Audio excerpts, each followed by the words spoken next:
জুলাই অভ্যুত্থান পরবর্তী সময়ে রাজনৈতিক অঙ্গনে বা এদেশের প্রেক্ষাপটে সবথেকে বড় ভুল এনসিপি একটি রাজনৈতিক দল হিসাবে আত্মপ্রকাশ করা। হ্যাঁ, এনসিপি গঠিত হতে পারত, কোনো ভুল হতো না যদি সেখানে নাহিদ, সার্জিস, হাসনাতের মতো লোক না থাকতো। তারা যখন এই প্ল্যাটফর্মে বৈষম্য বিরোধী ছাত্র আন্দোলনে ছিল, তখন এদেশের সকল মানুষ তাদেরকে মান্য করত, দেবতা তুল্য মনে করত। কিন্তু যখনই তারা রাজনৈতিক দলে যুক্ত হলো, তখন তারা হয়ে উঠল বিরোধী দল। আর বিরোধী দল আমাদের দেশে কখনো শুভকর নয়। যাই হোক, এনসিপি আত্মপ্রকাশ করেছে। এটা নাহিদ, সার্জিস, হাসনাতের জীবনের একটা চরম পর্যায়। তারা হয়তো চেয়েছে এদেশের মানুষ গণ অভ্যুত্থানের সময় তাদেরকে যেভাবে সমর্থন দিয়েছে ঠিক সেভাবে সমর্থন করবে, কিন্তু তারা ভুলে গেছে বাংলাদেশের মানুষ বড়ই অকৃতজ্ঞ।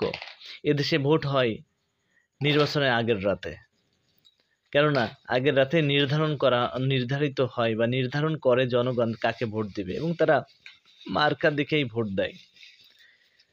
আমাদের দেশের প্রেক্ষাপটে এখনো দেখা যায় যে ফ্যাসিস্ট শক্তি মাথাচাড়া দিয়ে উঠছে, এমনকি তাদেরকে প্রত্যাবর্তনের জন্য নানা পন্থা আবিষ্কারের চেষ্টা হচ্ছে, মানুষের সহযোগিতা চলছে।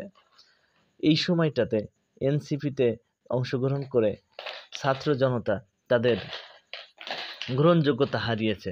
বিশেষ করে নাহিদ, সার্জিস, হাসনাত এরা যদি বৈষম্য বিরোধী ছাত্র আন্দোলনের ব্যানারে থাকতো, তাহলে তাদের ডাকে সমগ্র ছাত্র সমাজ, সমগ্র মানুষ সাড়া দিত। কিন্তু যখন তারা দল গঠন করেছে, তখন তারা ছাত্র আর থাকছে না, তারা রাজনৈতিক প্রতিপক্ষ হয়ে উঠছে। এজন্য এদেশের মানুষ রাজনীতিবিদদের ভণ্ড মনে করে, মিথ্যাবাদী মনে করে, স্বার্থপর মনে করে, যার ফলশ্রুতিতে তারা কেউ রাজনৈতিক নেতৃবৃন্দকে পছন্দ করে না। আর ভুলটা হয়েছে এখানেই। বৈষম্য বিরোধী ছাত্র আন্দোলনের ব্যানারে যদি তারা নেতৃত্ব দিত, এখনো পর্যন্ত দেশের আপামর জনসাধারণ নেমে আসতো তাদের ডাকে, এবং তারা পারত এ দেশটাকে একটা সুখী, সমৃদ্ধ, উন্নত, সমৃদ্ধিশীল জায়গায় নিয়ে যেতে। কিন্তু এখন তারা লেজে গবরে করে ফেলেছে। ফলে ভুলের মাসুল দিতে হবে আমাদের